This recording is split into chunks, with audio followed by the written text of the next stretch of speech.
History is full of epic battles and legendary wars. From the ancient clashes of empires to the modern-day conflicts that shape our world, the annals of history are rich with tales of valor, strategy, and the relentless pursuit of victory. We've got tales of clashing empires, cunning generals, and devastating weaponry. These stories often highlight the ingenuity and resilience of humanity, showcasing how leaders and soldiers alike have navigated the complexities of warfare. But tucked away in the annals of history, there's a war so strange, so downright comical, that it deserves its own spotlight. This isn't your typical tale of heroism or grand strategy.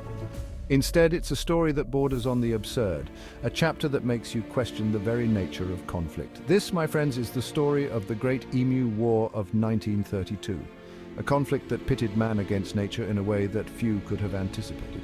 It was a time when the Australian government found itself at odds with an unexpected adversary.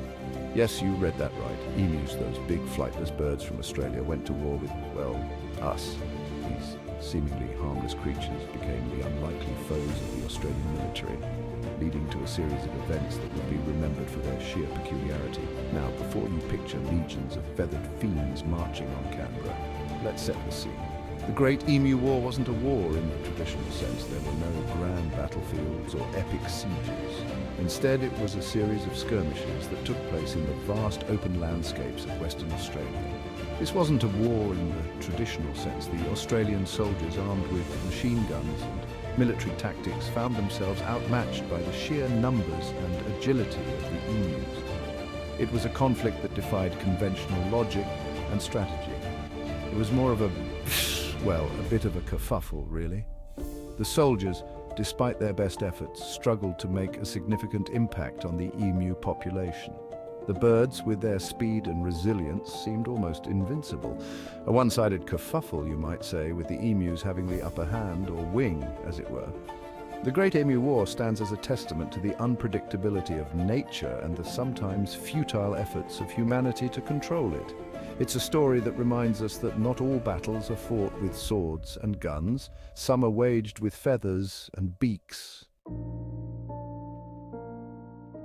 Picture Australia in the 1930s, a land of vast open spaces, rugged landscapes, and a resilient people. The country was still reeling from the aftermath of World War I, a conflict that had taken a heavy toll on its population and economy.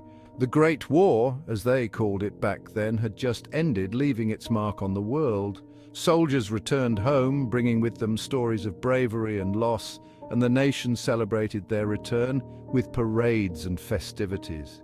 And Australia was no exception. The cities and towns were filled with a mix of hope and uncertainty as people tried to rebuild their lives and communities.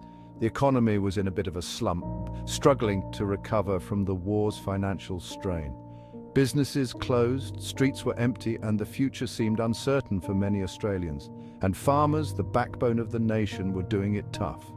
They toiled day and night, using outdated equipment and facing harsh conditions, yet they remained hopeful.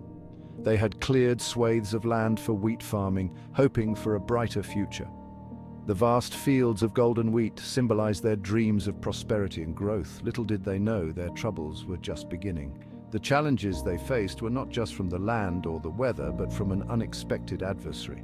And this time the enemy wore feathers. The emus, large, flightless birds native to Australia, began to appear in alarming numbers. These weren't your average pests. Emus are tough customers. They are resilient, adaptable, and incredibly difficult to manage. They can grow taller than a man, run like the wind, and they're surprisingly sturdy. Their speed and size made them a formidable challenge for the farmers. And boy, were they hungry. The emus descended upon the wheat fields in droves, devouring crops and causing widespread destruction. The emus saw these vast fields of wheat as an all-you-can-eat buffet, a never-ending supply of food that they couldn't resist. And who could blame them? The lush, ripe wheat was an irresistible temptation for the hungry birds, leading to a conflict that would go down in history as one of Australia's most unusual battles. Word spread like wildfire through the farming communities. The emus were on the move. They descended upon the wheat fields in their thousands, gobbling up crops and trampling fences like they owned the place. Farmers were at their wits' end. These weren't just minor inconveniences. These emus were wreaking havoc on their livelihoods. Something had to be done. Desperate times called for desperate measures. The farmers appealed to the government for help. They'd fought and won a war against the Germans. Surely they could handle a few thousand birds? Well, the government, perhaps caught up in the spirit of the whole thing, agreed. The emus had declared war, and war they would get.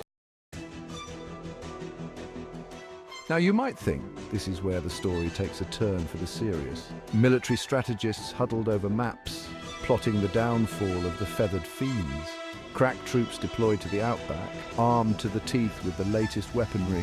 Well, not quite. The reality was a little less grand and a lot more, well, Australian. The weapon of choice? Lewis machine guns capable of firing hundreds of rounds per minute. It seemed like overkill, but hey, better safe than sorry, right? 2 soldiers armed with these impressive and rather excessive weapons were dispatched to the front lines. Their mission, defend the wheat, defeat the emus. Section 5. A comedy of errors in the outback. The stage was set for a showdown of epic proportions. The vast, unforgiving landscape of the Australian outback was about to witness a battle unlike any other.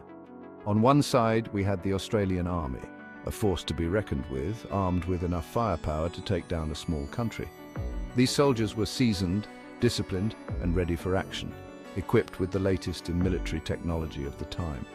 On the other side, we had a bunch of emus.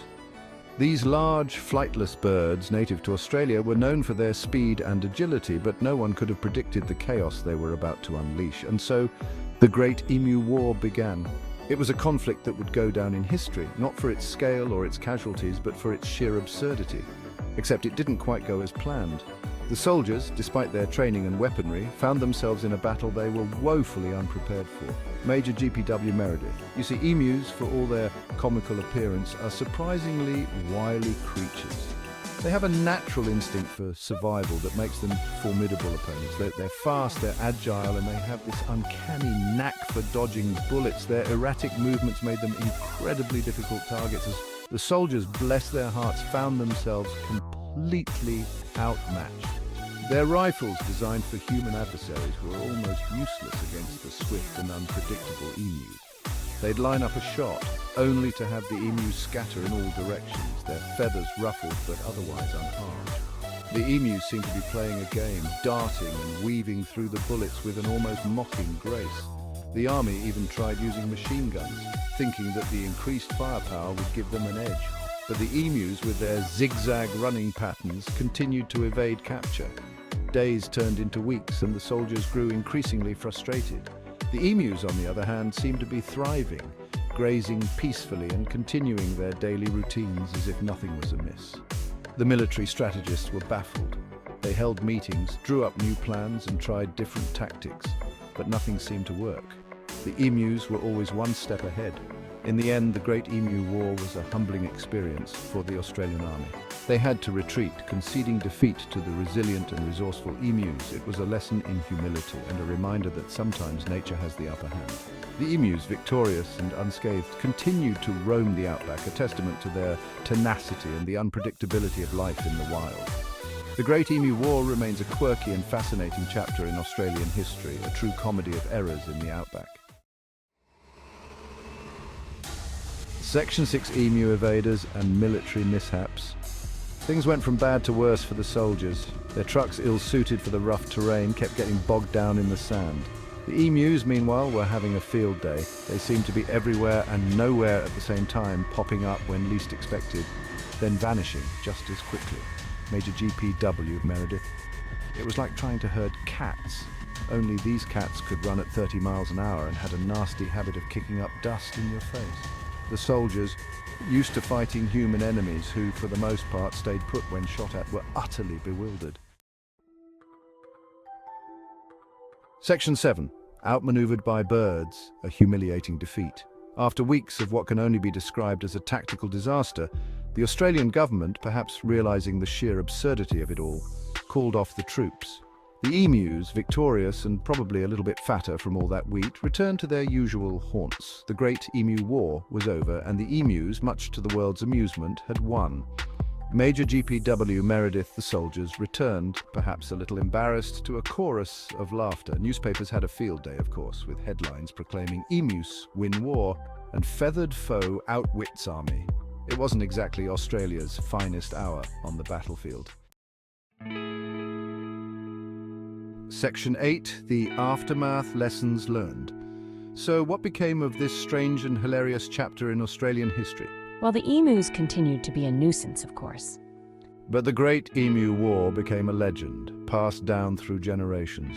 A reminder that even the best laid plans can go awry, especially when you're dealing with the unpredictable Australian outback. As for the soldiers, they probably learned a thing or two about the importance of choosing your battles wisely. And maybe, just maybe, they gained a newfound respect for the resilience and cunning of those big, flightless birds. Section 9, the legend of the Emu Battalions. The Great Emu War may have been a defeat for the Australian military, but it was a triumph for the emus and a source of endless amusement for the rest of the world. Emu expert stories of the Emu Battalions and their feathered warriors spread far and wide, becoming the stuff of legend. The war became a cautionary tale, a reminder that nature is a force to be reckoned with, even when it comes in the form of a seemingly comical bird. Section 10, Nature's Resilience, a reminder from the outback. The story of the Great Emu War, for all its humor, holds a deeper message. Emu expert, it highlights the resilience of nature and the folly of underestimating the creatures we share this planet with. The emus, in their own way, reminded us that we are not the undisputed rulers of this world. Emu expert, we may have guns and technology, but nature has its own weapons, adaptability, cunning, and a knack for survival that has been honed over millions of years. Section 11, the Great Emu War in popular culture. The Great Emu War has certainly left its mark on popular culture. Presenter, from internet memes and humorous documentaries to songs and even a few books. The story of the emus' victory over the Australian army continues to tickle funny bones and serve as a cautionary tale. It's a story that reminds us that sometimes truth is stranger than fiction, and that even the most serious of situations can have a lighter side.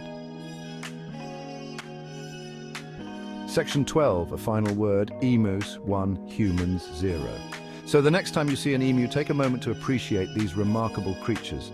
Presenter, they're survivors, they're adaptable, and they're living proof that sometimes nature has a way of putting us firmly back in our place. And who knows, maybe, just maybe, they're still out there, somewhere in the vast Australian outback, planning their next move. Presenter, after all, they do have a winning streak to maintain.